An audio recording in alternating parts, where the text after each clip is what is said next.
and I'm going to be playing Rondo by Beethoven. So.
Okay, so what I wanted to show you now is something you may be familiar with called the Game of Life. It's a computer simulation.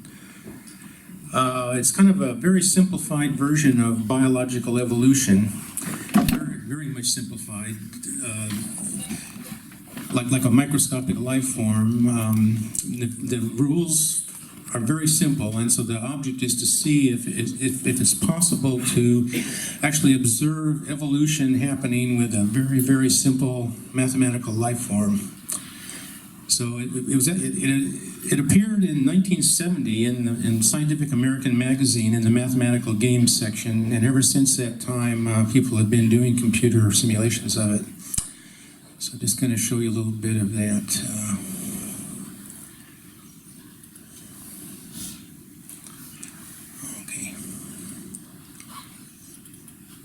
Yeah, it's called Game of Life, and I downloaded a program from the web called Golly for a Game of Life.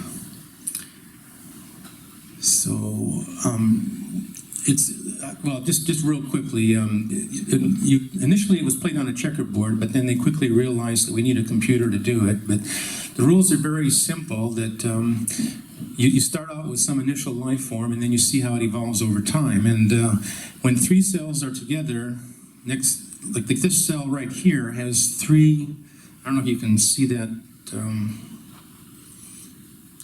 very well, but so this cell here has three neighbors that are alive, so the rule says these three, that will cause a new cell to be born here in the next generation. And then for a cell that's alive to survive, it needs to have either 2 or 3 of its neighboring cells that are alive. Very simple rules, much simpler than biological evolution, but the idea is just to see what can happen with these simple rules. So I'll try some simple patterns to start with.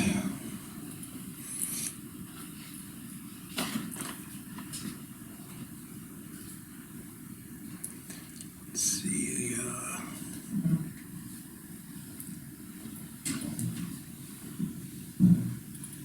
So here's just, I set up some very simple life forms, just a row of cells together. So to begin with, we'll just go one generation at a time. So there'll be new cells born next to these because they have 3 cells that are alive. So that's after one generation. And when they're too crowded, of course, cells will die out. So the center ones kind of died out. And they just kind of, this is just the evolution generation by generation. Of course, because we have this computerized, we can make it go much faster. So I'll just go ahead and run this. So let's see, I guess we've already gotten up to 84 generations here. So some of them have stabilized in stable forms that don't change. The first one's called the blinker. It just keeps shifting back and forth. And this is like 4 blinkers here. And then some of these have become stable, they don't change. And this one down here just goes through a cycle. They call that an oscillator. I think it takes about 15 different states for it to get back to where it started from. Now let me run one that is a little bit more complex.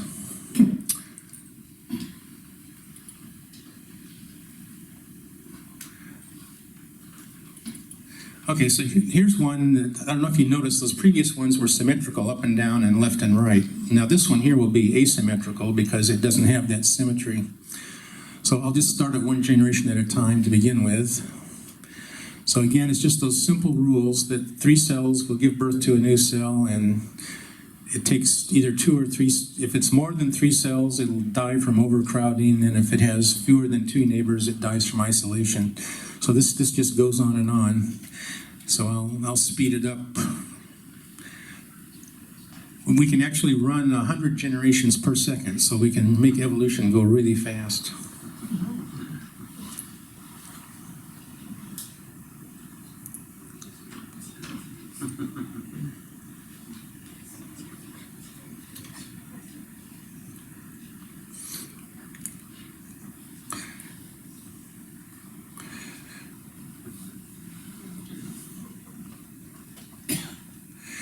Now if you see these little things that are kind of running off there, so some of them actually evolve motion. They call this one a glider. So if I just go one step at a time, you can see how it, maybe I need to zoom in a little bit, but I hope you can see that yeah, right here with this little thing is called a glider. So it actually has the property of motion. Kind of goes through, kind of waddles along and moves off along a diagonal line. So we have some of these oscillators evolved, and then some of them have motion. So I'll just run this quickly now.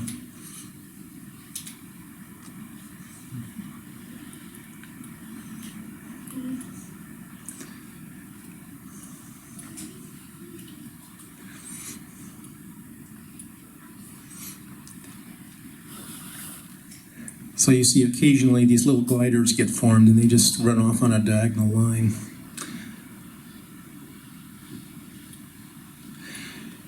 So this kind of inspired computer programmers all around the world to, I guess in the Scientific American, they would put out a question or a challenge, and then programmers around the world would run these simulations to try and answer the challenge. So a computer virus can do something like that? Well, I guess the original point of it was that can you see something like evolution even in a very simple model like this? And so we do kind of see various life forms evolving, even from those very, very simple rules. So that kind of means it's much more likely for life to evolve with actual biological systems. And I don't know if you saw that, but there was a glider formed up here, and then it hit something else and then was destroyed. Anyway, so yeah, we've gotten up to, what is it?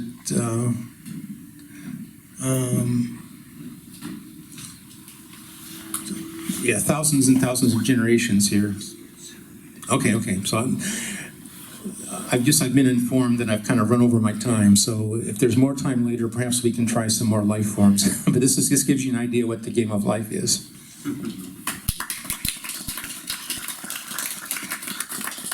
This is an article.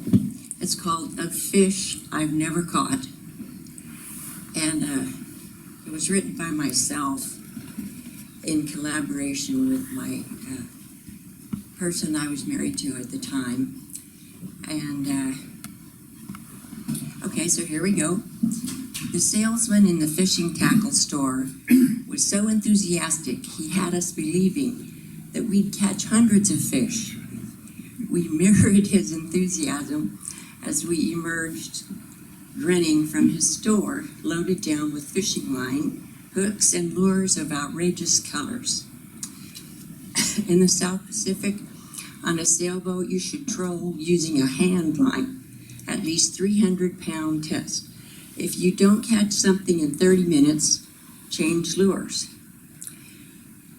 His implication was that we would catch something before we thought about changing. Our enthusiasm held, and we were afraid to put the fishing line over for the first 24 hours, for fear we'd be too seasick to clean all the giant fish we would immediately catch. But then, on the third day, we felt better, and over went the line. We watched with bated breath for 30 minutes. What? No fish yet? It was the 10th day out of San Diego, and all 3 crew were on deck, talking amiably, when suddenly, snap, went the shock cord attached to the line. Fishing quarters, was the impassioned cry. The line was brought up to the stern of the boat, and lo and behold, a large wahoo, 4 feet long. Excitement.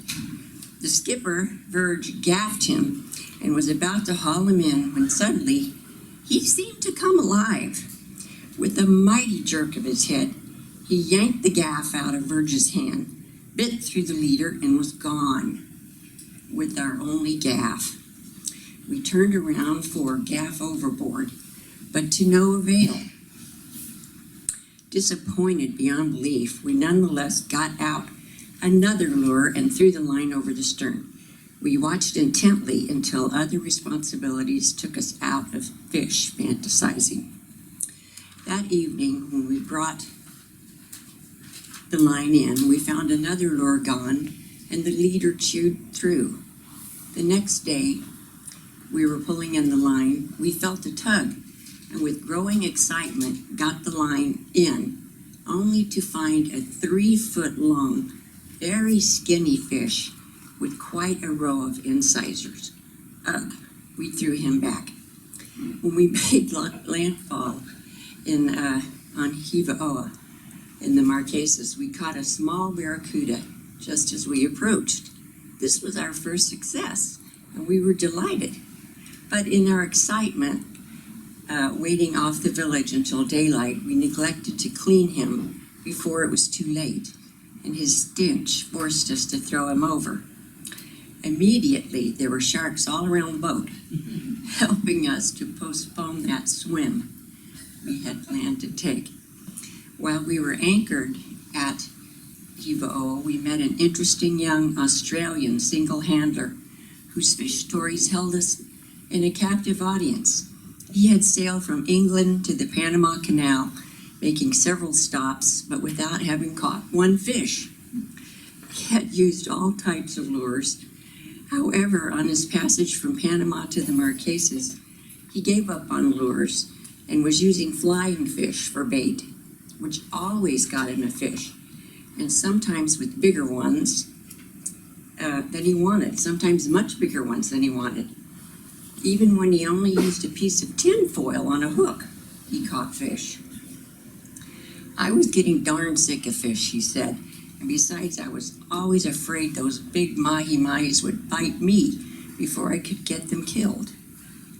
I saw this big mahi-mahi coming toward my hook, and I tried to get my hook in because he was too big for me to handle, and I was scared of him, but he got the hook before I did, and boom, I had him. I left him in the water hoping he'd get away because he was bigger than my cockpit. But he didn't get away, and I needed the hook back, so I finally hauled him in. I really didn't know what to do with so much fish, and after I ate him for breakfast, lunch, and dinner, I had to throw the rest overboard. While we were in the Marquesas, we tried to catch fish every time we weighed anchor, only to lose lures. Luckily, we were the recipients of several gifts of fish: delicious wahoo, giant chunks of yellowfin tuna, and sometimes the very tasty local redfish. These gifts only served to whet our palates and increase our fish frenzy. We heard lots of other fish stories, some of which were true, I guess. One motor sailor caught so much fish on their trip from Hawaii that the captain felt impelled to give us all sorts of advice. Don't bring in your line at night, he said. Fish feed at dawn. Use a weight to keep the lure down. Then he hinted that our problem must be that we were down to only 2 people on the boat. You've got to have lots of hands to bring in those big guys. We thought of our friend Mike, the single handler, and had to wonder about that fellow's remarks. He had also told us to pull the fish aboard immediately and not to hesitate, because if the fish see you, it goes berserk. Then it starts to fight. Others had told us to leave the big fish in the water until it wears itself out. After trolling all the way from the Marquesas to Tahiti without catching one fish, only losing lures, some to big fish and some to sticky-fingered child in Rangiroa, our interest in deep-sea fishing waned. We looked longingly at the big mai-mai and bonita that came in daily on the fishing boats in Papeete. Well, we said, there are fish in the sea. To make matters worse, we recall vividly a short cruise we made earlier from San Francisco to the Channel Islands off of Santa Barbara. A couple had joined, and the wife, a good friend of mine, was fishing for the first time. She had a pole off our stern. On her line, her husband had attached 3 lures, and on her first cast, she brought up 3 fish. Thus, we know the boat itself wasn't jinxed. Our crew member, Paul, had been successful at spearing fish under the boat. More successful than us.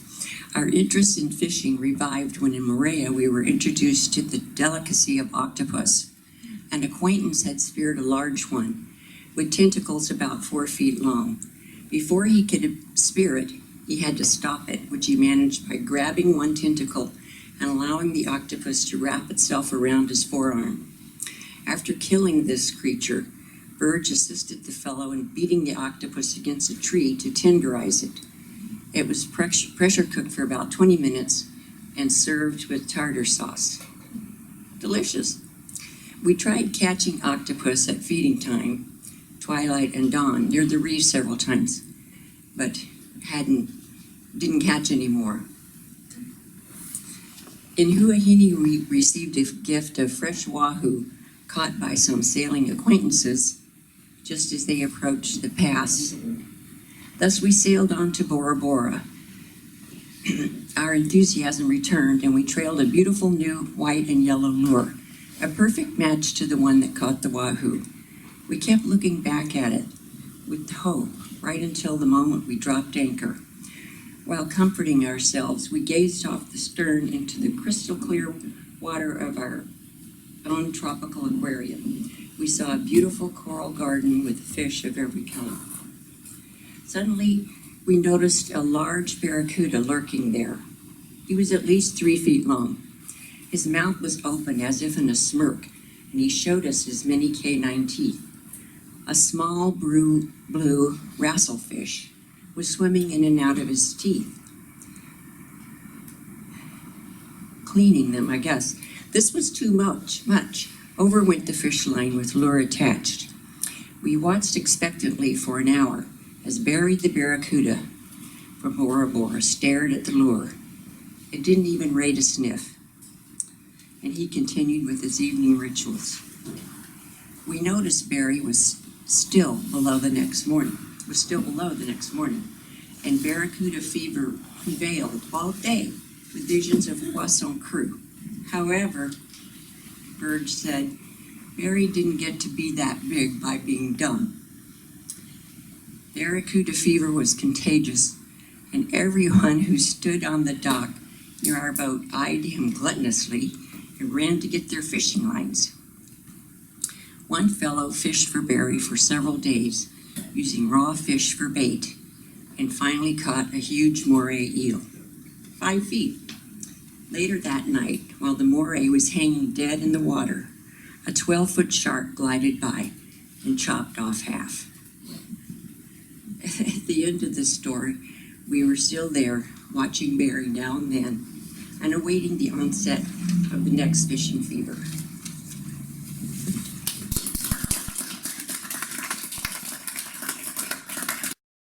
I want to do this one.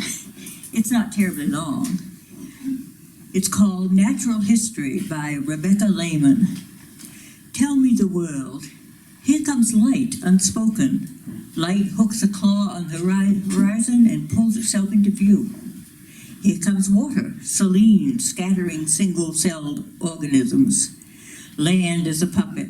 It climbs hydrothermal vents like stairs.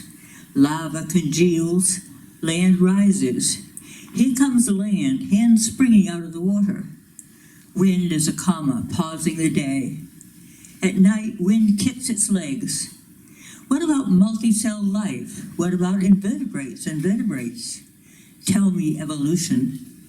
Tell me old-growth forests. Tell me a rainbow. Tell me blue-tailed skinks. Here comes science explaining eyeballs. Look, here comes science. Look, here come the stars. Here comes a commuter train, hopping the rails and crashing into an empty sidewalk at 2:30 in the morning. Here come sparklers. Use them to trace letters of light in the darkness. Here comes someone, child and cat. Here comes a paper about George Washington, complete with colored pencil illustrations of his many sets of false teeth. Tell me bourgeois glass lanterns strung from a live oak. Tell me a graveyard bigger than its town. Please understand, I mean no harm. Hold the phone. Here comes Tina, hands springing across the backyard. Here comes a tent. Wind boxes its nylon sides, scaring the children. Their sleeping bags unfilled and arranged like daisy petals. Tell me a flashlight.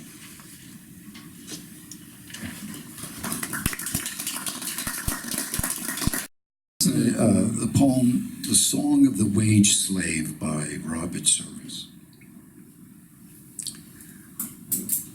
When the long day is over and the big boss gives me my pay, I hope that it won't be the hellfire, as some of the parsons say, and I hope that it won't be heaven with some of the parsons I've met.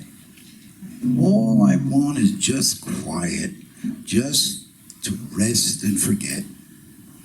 Look at my face, toil furrowed.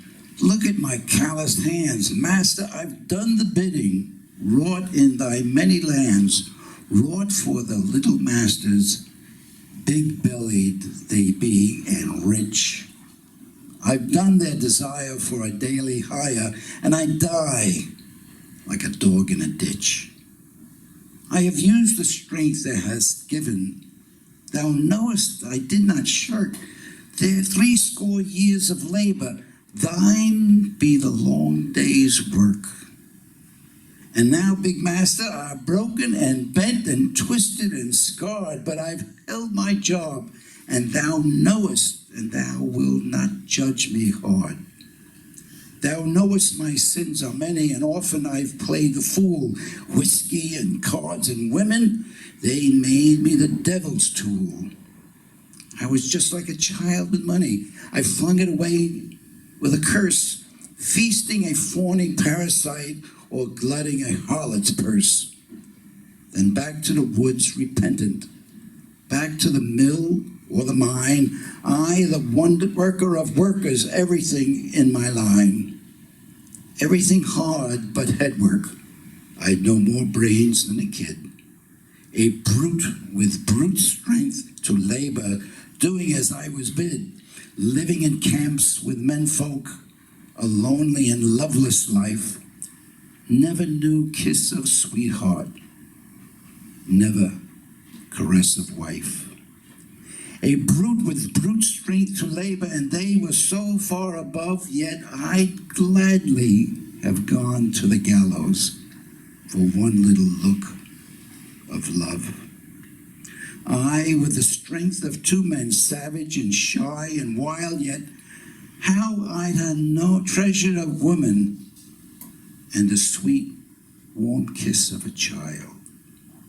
Well, 'tis thy world, and thou knowest I blaspheme and my ways be rude, but I've lived my life as I found it, and I've done my best to be good. I, the primitive toiler, half naked and grim to the eyes, sweating it deep in their ditches, swining it stark in their sties, hurling down forests before me, spanning tumultuous streams, down in the ditch, building o'er me palaces fairer than dreams, boring the rock to the orbit, driving the road through the fen, resolute, dumb, uncomplaining, a man in a world of men. Master, I filled my contract, wrought in thy many lands, not by my sins wilt thou judge me, but by the work of my hands. Master, I've done thy bidding, and the light is low in the west, and the long, long shift is over. Master, I've earned it. Rest.